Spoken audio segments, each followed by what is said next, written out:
Hello dears, welcome back to our channel greetings for travel. So మనం బ్యాంకాక్లో third డేలోకి అయితే enter అయిపోయాం. మేము హోటల్ నుంచి అయితే స్టార్ట్ అయిపోయి ఒక అద్భుత ద్వీపానికి వెళ్తున్నాం. సో అద్భుత ద్వీపం ఏంటో అనుకుంటున్నారా? అదే కోరల్ ఐలాండ్ అని కూడా పిలుస్తారనమాట. సో పటాయ్ నుంచి హార్డ్లీ ఒక 45 minutes జర్నీలో ఈ ఐలాండ్ ఉంటుంది. చాలా బ్యూటిఫుల్గా ఉంటుంది. ద్వీపం అని ఎందుకని అంటే దానికంటే డబల్ ఉంటుంది అనమాట. అందుకే ఆ వర్డ్ యూజ్ చేశాను.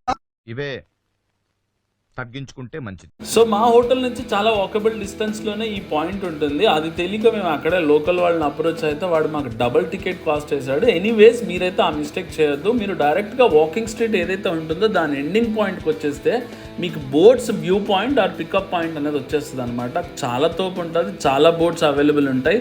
చాలా రీజనబుల్ ప్రైస్లో మనల్ని ఐలాండ్కి తీసుకెళ్తారు. హార్డ్లీ 300 bahts అనమాట. ఒకవేళ మీరు డైరెక్ట్గా ఇక్కడికి వచ్చేస్తే 200 bahtsలోనే అప్ అండ్ డౌన్ అయిపోతుంది. అంటే మార్నింగ్ 10 o'clock మీరు అట్లా స్టార్ట్ అయినా ఈవినింగ్ 6కి అయితే 100% రిటర్న్ అయిపోతాయి అక్కడ బోట్స్ అన్నీ. అక్కడ స్టే చేసేవాళ్ళు తప్ప కొన్ని హోటల్స్ కూడా ఉంటాయి అనుకోండి, అక్కడ స్టే చేయొచ్చు. బట్ మనం ఏమంటే 1 day ట్రిప్ వేసాం కాబట్టి మార్నింగ్ అయితే స్టార్ట్ అయిపోయాం.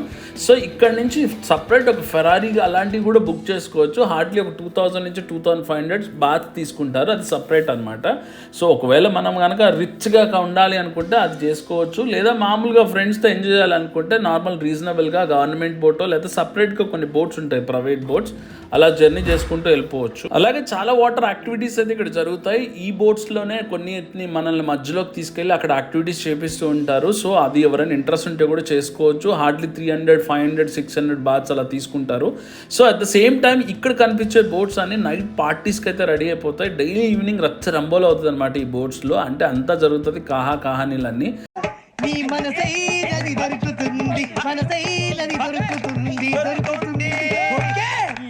సో అది సెకండరీ అనమాట. సో మనమైతే ఈ 45 minutes జర్నీ చేసిన తర్వాత మనమైతే కోలాన్ ఐలాండ్కి అయితే రీచ్ అయిపోయాం. ఈ పాయింట్ నేమ్ వచ్చేసి నాబిన్ పేర్ అనమాట. అంటే ఈ లొకేషన్ పాయింట్ వచ్చేసి నాబిన్ పేర్. ఈ ఓవరాల్గా ఈ కోలాన్ ఐలాండ్లో ఓవరాల్గా ఒక 6 beaches అయితే ఉంటాయి. ఈ 6 beachesని కవర్ చేసుకోవడానికి సో మనం బైక్ రెంట్కి తీసుకోవాల్సి ఉంటుంది. ఈ బైక్స్ అనేవి ఈ బ్రిడ్జ్ ఏదైతే మీకు కనిపిస్తుందో ఈ బ్రిడ్జ్ అవతల thousands of bikes అయితే అవైలబుల్ ఉంటాయి. సో ఆ బైక్ వచ్చేసి ఒక బైక్ వచ్చేసి 150 to 300 bahts తీసుకుంటారు మార్నింగ్ నుంచి ఈవినింగ్ వరకు. సో ఈ బైక్స్కి ఎటువంటి పెట్రోల్ కానీ డీజిల్ కానీ ఏం కొట్టించాల్సిన అవసరం లేదు. ఆల్మోస్ట్ అంతా ఫిల్ చేసి ఉంటుంది. జస్ట్ మనం యూజ్ చేసుకుని వచ్చి రిటర్న్లో బైక్ హ్యాండ్ ఓవర్ చేయాలి. అండ్ ఈ బైక్ తీసుకోవాలంటే గుర్తుపెట్టుకోండి, ఏదైనా మీ ఐడి ప్రూఫ్ కానీ ఏదైనా డ్రైవింగ్ లైసెన్స్ కానీ లేదా పాన్ కార్డ్ కానీ లేదా మీ హోటల్ కీ కానీ సబ్మిట్ చేసుకోవచ్చు. సో మేము 3 members కాబట్టి 2 bikes అయితే తీసుకోవడం జరిగింది. అండ్ బైక్ తీసుకునేటప్పుడు వాడు మనకు ఒక మ్యాప్ అయితే ఇస్తాడు. అంటే ఈ 6 beachesకి సంబంధించిన కంప్లీట్ మ్యాప్ అయితే ఉంటుంది. సో మనం ఎక్కడున్నాం, ఎలా వెళ్ళాలనేది కంప్లీట్గా మ్యాప్లో ఉంటుంది. మనకి ఎవరు గైడెన్స్ అవసరం లేదు. సో మేమైతే ఫస్ట్ బీచ్కి అయితే వచ్చేసాం. ఇదే కోలాన్ బీచ్ అనమాట. చూసారా వాటర్ ఎంత క్రిస్టల్ క్లియర్గా ఉన్నాయో, చూడ్డానికి తోపు ఉంటుంది అనమాట. ఒక్కసారి అక్కడ నిజంగా మనం అక్కడ ఉన్నామా లేదా అని అనిపిస్తుంది. అంత బ్యూటిఫుల్గా ఉంటుంది. సో దాన్ని మనం అంటే కింద స్టోన్స్ కూడా క్లియర్గా కనిపిస్తాయి అనమాట. వాటర్ కింద ఏమైతే ఉందో ఇసుక అలాంటిది కంప్లీట్గా కనిపిస్తుంది. సో ఇక్కడికి రాగానే కొన్ని బీచ్ చైర్స్ అయితే మళ్ళీ మన రెంట్కే తీసుకోవాలి. అది 100 rupees పర్ చైర్ అనమాట. సో మేము బీచ్ చైర్ తీసుకుని అక్కడే మన లగేజ్ అంతా పెట్టుకొని మేమైతే దుంకుడు స్టార్ట్ చేసినాం. ఇంకా అంత బ్యూటిఫుల్ నేచర్ చూసిన తర్వాత, ఆ వాటర్ చూసిన తర్వాత మనం ఆగుతామా? ఇంకా మన జలకాల ఆటలు స్టార్ట్ చేసేసినాం.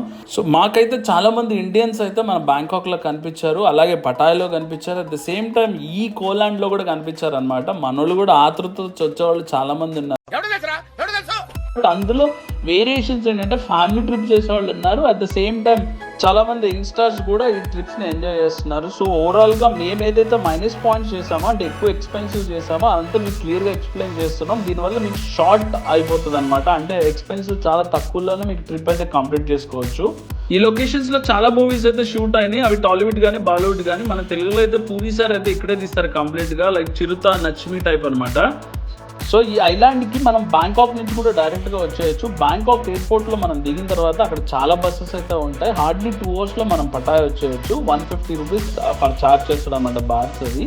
సో అక్కడ నుంచి 2 hours మనం పటాయిలో ఉంటాం. పటాయిలో మళ్ళీ వాకింగ్ స్ట్రీట్ ఎండింగ్కి వస్తే వ్యూ పాయింట్ ఉంటుంది, అంటే బోట్స్ పికప్ పాయింట్. అక్కడి నుంచి బయలుదేరితే మనకి 300 బాత్స్లో మళ్ళీ ఐలాండ్ అప్ అండ్ డౌన్ వాళ్ళే చూసుకొని వాళ్ళే మనల్ని ఐలాండ్లో డ్రాప్ చేస్తారు.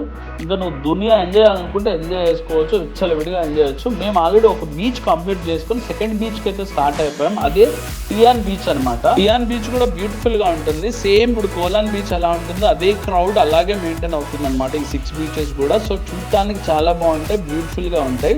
సో మేమైతే అదే బైక్స్లో అయితే స్టార్ట్ అయిపోయి సెకండ్ అయితే మేము పాయింట్కి అయితే వెళ్తున్నాం. సో రోడ్స్ చూసారా, ఈ ఐలాండ్ అంతా ఇలాగే రోడ్స్ మెయింటైన్ అవుతాయి, చాలా నీట్గా ఉంటుంది, బ్యూటిఫుల్గా ఉంటుంది. So second view point hardly కొంత డిస్టెన్స్లోనే, అంటే ఒక 4 to 5 కిలోమీటర్ డిస్టెన్స్లోనే సెకండ్ బీచ్ అయితే ఉంటుంది. సో మనం ఫైనల్గా అయితే టియాన్ బీచ్కి అయితే వచ్చేసాం.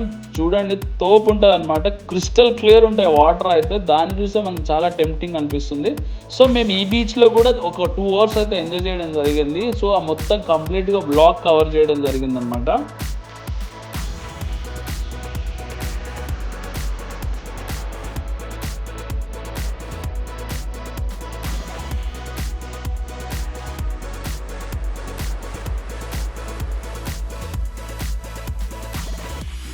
సో టైన్ బీచ్ కంప్లీట్ చేసుకున్న తర్వాత అక్కడ నుంచి హార్డ్లీ 2 కిలోమీటర్స్లో టువైన్ బీచ్ ఉంటుందన్నమాట. ఇది వ్యూ పాయింట్ ఇక్కడ నుంచి. సో ఇక్కడ చాలా వాటర్కి సంబంధించిన యాక్టివిటీస్ అన్ని చేయొచ్చు, అంటే స్పీడ్ బోట్స్ అన్ని ఇక్కడ అవైలబుల్ ఉంటాయి. అలాగే పారాగ్లైడింగ్ కూడా చేయొచ్చు. 1800 నుంచి 2500 బాత్స్ వరకు కలెక్ట్ చేస్తారు. అలాగే చాలా వాటర్ యాక్టివిటీస్ అయితే ఇక్కడే ఉంటాయి. సో మేము వెళ్ళేసరికి టైం సరిపోలేదు కాబట్టి మేమైతే రిటర్న్ స్టార్ట్ అయిపోయాం. బట్ ఎంజాయ్ చేసేటోళ్ళు అయితే బాగా ఎంజాయ్ చేయొచ్చు. కొంచెం ఎర్లీగా వచ్చి ఈ యాక్టివిటీస్ అన్ని కంప్లీట్ చేసుకోవచ్చు. చాలా తోపు అనిపిస్తుంది, అల్టిమేట్గా ఉంటాయి ఒక్కొక్క యాక్టివిటీస్ కూడా. సో ఫ్యామిలీ ఫ్రెండ్స్ వచ్చినప్పుడు మాత్రం ఎక్కడ కాంప్రమైజ్ అవ్వద్దు, కంప్లీట్గా అన్నీ ఫుల్ఫిల్ చేసుకుని అయితే వెళ్ళండి. ఎందుకంటే ప్రైజెస్ అన్నీ నేను షేర్ చేసుకున్నాను కాబట్టి.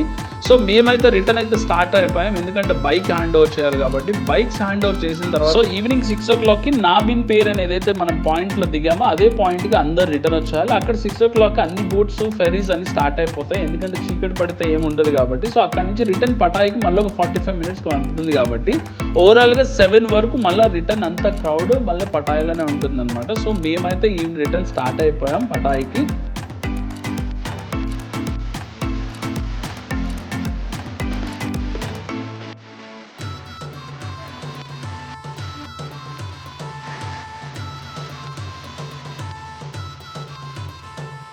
సో 3 days నుంచి మేము చాలా అలసిపోయాం కాబట్టి డైరెక్ట్గా పటాయిలోకి రాగానే ఒక ఫుట్ మసాజ్ చేసుకున్నాం. 200 బాత్స్ అనమాట ఫుట్ మసాజ్, ఒక 45 minutes చేస్తారు. చాలా రిలీఫ్ అనిపిస్తుంది, ఎందుకంటే స్విమ్ చేసి అటు ఇటు ట్రావెల్ చేసి అలసిపోయి ఉంటాం కాబట్టి కంపల్సరీ ఇక్కడ మసాజ్ అనేది ఎక్స్పీరియన్స్ చేయాల్సిందే, అది మ్యాండేటరీ అనమాట. అప్పుడే కొంచెం మనం రిలాక్స్ అవుతాం. సో మేము ఫుట్ మసాజ్ చేసుకున్న తర్వాత మేమైతే ఒక ఇండియన్ రెస్టారెంట్స్ అయితే వెతకడం స్టార్ట్ చేసినాం.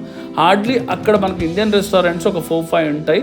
ఎవరికైనా ఇండియన్ రెస్టారెంట్ కావాలి అనుకున్న వాళ్ళు బీచ్ రోడ్ ఎదురుగా పాపీ 2 లేదా నాకా 95 బార్ అని 2 బార్స్ ఉంటాయి అనమాట. వాటి మధ్యలో ఉన్న స్ట్రీట్స్లో నార్త్ ఇండియన్ ఫుడ్ దొరుకుతుంది, చాలా బాగుంటుంది, ట్రై చేయండి. ఇంకా వేరే దగ్గర మేము చాలా ట్రై చేసాం కానీ అంత టేస్ట్ అనిపించలేదు. దిస్ ఇస్ అ గుడ్ అనమాట. సో అలాగే బ్యాంకాక్ సంబంధించిన కంప్లీట్ ఇన్ఫర్మేషన్ నెక్స్ట్ వీడియో కూడా అప్లోడ్ చేస్తాను, ప్లీజ్ వాచ్. అండ్ ఇన్ఫర్మేషన్ మీకు నచ్చినట్లయితే please like and subscribe. Thank you.